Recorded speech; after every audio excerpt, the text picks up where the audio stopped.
اعوذ باللہ من الشیطان الرجیم بسم اللہ الرحمن الرحیم سامعین و ناظرین السلام علیکم ورحمۃ اللہ وبرکاتہ۔ اردو گرامر کے ساتھ آپ کی خدمت میں حاضر ہوں۔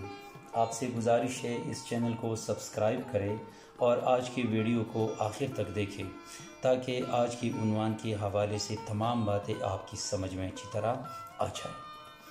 اردو گرامر میں آج ہم نے ایک اہم عنوان کا انتخاب کیا ہے جس کا تعلق علم بیان سے ہے، اور وہ عنوان ہے مجاز مرسل۔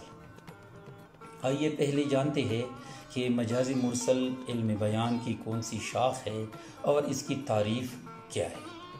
مجاز مرسل علم بیان کی تیسری شاخ ہے، یعنی اس سے پہلے علم بیان کی دو شاخوں کے بارے میں بات کی گئی ہے، تشبیہ اور استعارہ۔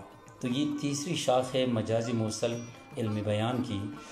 اصطلاح میں یہ وہ لفظ ہے جو اپنے حقیقی معنوں کے بجائے مجازی معنوں میں استعمال ہو، یعنی یہ لفظ حقیقی معنی کے بجائے مجازی معنوں میں استعمال ہوتا ہے، تو اس لیے ہم کہتے ہیں کہ اصطلاح میں یہ وہ لفظ ہے جو اپنے حقیقی معنوں کے بجائے مجازی معنوں میں استعمال ہو، اور حقیقی و مجازی معنوں میں تشبیہ کے علاوہ، یعنی اس میں تشبیہ تو ہوتی ہے، اس کے علاوہ کوئی اور علاقہ یا تعلق ہو۔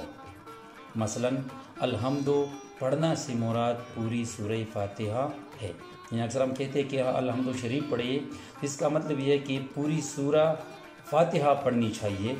پھر ہم پوری سورہ فاتحہ پڑھتے ہیں، تو اس لیے جب ہم الحمد کہتے ہیں تو اس سے مراد پوری سورہ فاتحہ ہے۔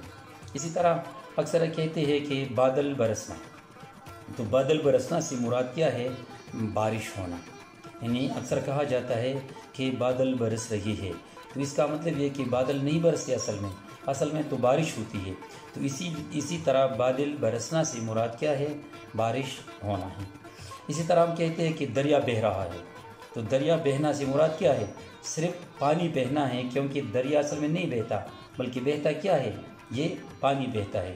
تو اسی حوالے سے مجازی مرسل کی بہت ساری قسمیں ہیں کہ ایک ہے جز بول کر کل مراد لینا، جیسے الحمد شریف پڑھنا، تو الحمد شریف سے مراد کیا ہے؟ پوری سورہ فاتحہ، یعنی ہم نے ایک لفظ کہا، ایک جز کہا، اس سے مراد ہم نے پوری سورہ فاتحہ لی ہے۔ اسی طرح ہم کہتے کچھ اور ہے اور اس سے مراد کچھ اور لیتے ہیں، یعنی جو سبب ہے یا وجہ ہے وہ ہم بولتے ہیں اور اس سے مراد اصل چیز ہے، جیسے بادل برسنا، تو بادل برسنا کا مطلب کیا ہے؟ بارش ہونا، تو بارش کی وجہ بادل ہے، لہٰذا ہم کہتے ہیں کہ وہ وجہ بیان کرتے ہیں، سبب بیان کرتے ہیں، اور مراد اس سے مسبب لیتے ہیں۔ تو اسی طرح دریا بہنا سے مراد صرف پانی بہنا ہے۔ تو امید ہے کہ آپ اچھی طرح سمجھ گئے ہوں گے۔ انشاءاللہ آئندہ ویڈیو میں ہم اس کی تمام اقسام کے حوالے سے بات کریں گے۔ تب تک کے لیے اجازت دیجیے، اللہ حافظ۔